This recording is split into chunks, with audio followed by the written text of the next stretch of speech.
تو یہ بھی ایک قبض کی قسم ہو گئی. تو اس طرح سے کچھ لوگ کہتے ہیں کہ دیکھیے آ تو روز جاتا ہے، بلکہ 2 دفعہ آ جاتا ہے، لیکن زور بہت لگانا پڑتا ہے، تو یہ بھی ایک قبض کی ڈیفینیشن عوام نے بنا لی ہے. تو اتنی ساری ڈیفینیشن کے بیچ میں یہ تلاش کرنا کہ اصل قبض کون ہے بڑا مشکل ہو جاتا ہے. تو خیر اب ہم چلتے ہیں کہ آخر وہ کیا چیز ہے کہ جس سے ہمیں یہ پتا چلے کہ واقعی اسے قبض ہے کہ نہیں. تو جو گائیڈ لائن دی گئی ہے کہ جس سے ہمیں پتا چلے کہ قبض کیا ہے، تو قبض کی تو پہلی ڈیفینیشن یہ بتا دی گئی کہ اگر ایک ہفتے میں 3 دفعہ سے کم اگر کسی کو اسٹول پاس ہوتا ہے تو وہ قبض ہے. 3 دفعہ سے کم یعنی اگر کسی کو ہفتے میں 3 دفعہ آ گیا تو پھر وہ قبض نہیں ہے. پھر دوسری ڈیفینیشن یہ گیا ہے کہ اگر 25% اسٹول ہارڈ پاس ہوتا ہے تو یہ قبض ہے. اسی طرح سے 25% یا اس سے زائد جو اسٹول پاس ہو رہا ہے وہ اس میں آپ کا زور لگانا پڑتا ہے. پھر 25% انکمپلیٹ ایواکویشن یعنی ابھی مزید کی حاجت برقرار ہے. یعنی یہ تینوں چیزیں 25% اگر کسی میں موجود ہوں تو ان کو بھی ہم قبض میں ہی گردانتے ہیں، قبض میں ہی شمار کرتے ہیں.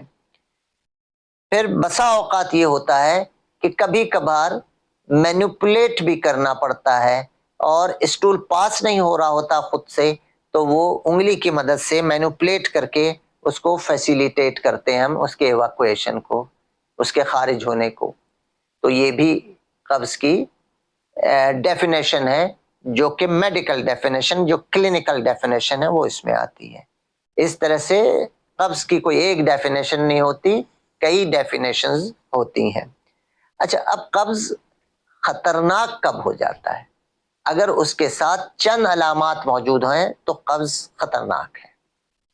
اگر کسی کو قبض رہنے لگ گیا ہے اور اس کے ساتھ اس کا وزن گرتا چلا جا رہا ہے تو یہ ایک ریڈ فلیگ سائن ہے، ایک خطرناک سائن ہے، فوراً انویسٹیگیٹ کرنا چاہیے.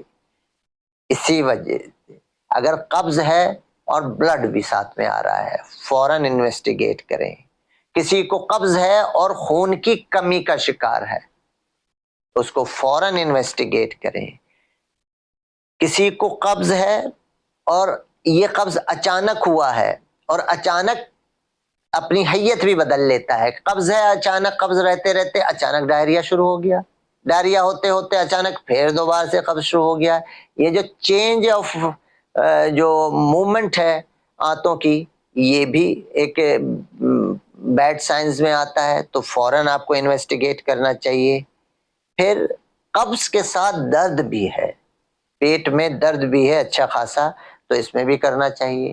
اور پھر ان لوگوں میں ضرور کرنا چاہیے جن کو قبض ہے اور جن کی فیملی میں بڑی آنت کے کینسر کی شکایت ہے، تو ان کو بھی انویسٹیگیٹ فوری طور پر کرنا چاہیے.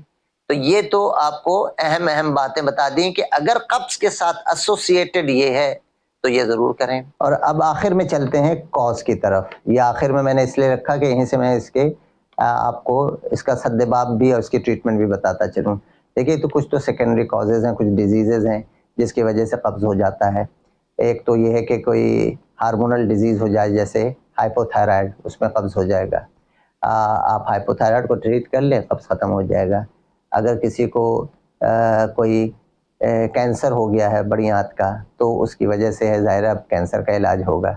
اسی طرح سے اگر کسی کو کوئی برین ڈیزیز ہو گئی ہے اس کی وجہ سے ہے تو اس کا علاج ہوگا، تو اس سے پھر قبض ختم ہو جائے گا. کسی کو اسپائنل کارڈ کی انجری ہو گئی ہے یعنی حرام مغز کی، تو اس کا علاج ہوگا، تو اس سے قبض ختم ہو جائے گا. کوئی اگر کوئی میڈیسن لے رہا ہے اس کی وجہ سے ہو رہی ہے، جیسے ہائی بلڈ پریشر کی کچھ میڈیسنز ہوتی ہیں جن کو لیا جائے تو اس سے قبض ہونے لگتا ہے، تو پھر اس کو دوا کو بند کر کے دوسری بلڈ پریشر کی دوا دی جائے گی جو کہ قبض نہ کریں. تو اس طرح سے جو سیکنڈری کازز ہیں وہ بہت سارے ہیں جن کی وجہ سے ہو سکتا ہے قبض. تو وہ جب ہم انویسٹیگیٹ کرتے ہیں تو ہمیں پتہ چل جاتا ہے، تو پھر ہمیں اس ڈیزیز کو ٹریٹ کرنا پڑتا ہے، تو اس سے یہ ہو جاتا ہے. لیکن اب ہم چاہیں جو کامن کازز ہیں جس کی وجہ سے زیادہ تر لوگ پریشان ہیں، ان میں یہ کوئی سیکنڈری کاز نہیں ہوتا، ان کا وجہ صرف اور ان کی لائف اسٹائل ہے. اور لائف اسٹائل کے ساتھ ساتھ اور ایک چیز اور ہے، وہ ہیبٹ اپنی ڈیولپ نہیں کرتے. اگر ہیبٹ ڈیولپ نہیں کریں گے تب بھی قبض ہوگا.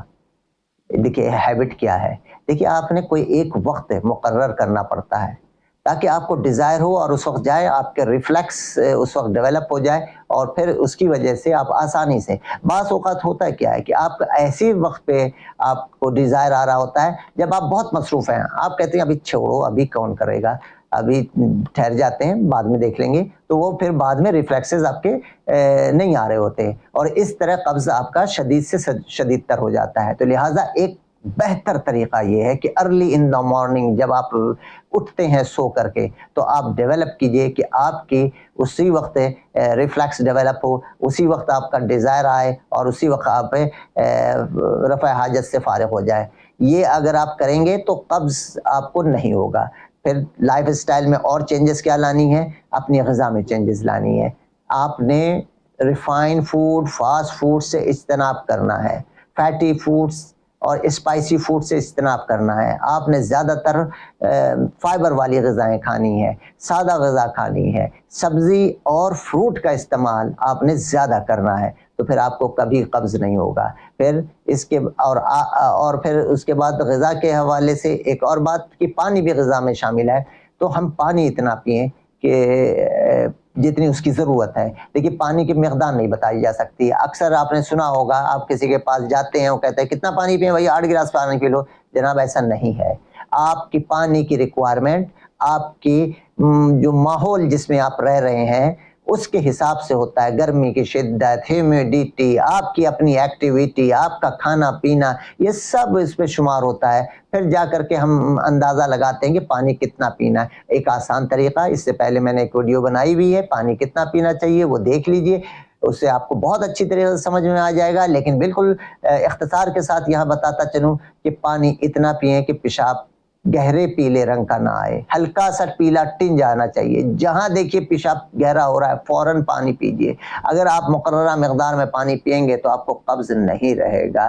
اب فائنل بات کی طرف آتے ہیں. دیکھیے حرکت میں برکت ہے.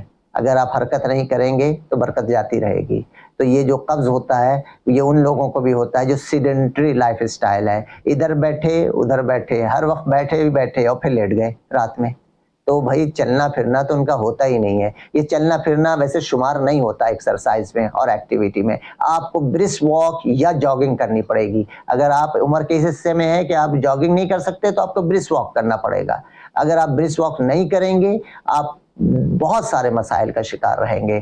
ہیلدی لائف اسٹائل اختیار کیجئے، ہیلدی رہیے، ہیلدی لوگوں کو رکھیے اور خود بھی خوش رہیے، اوروں کو بھی خوش رکھیے.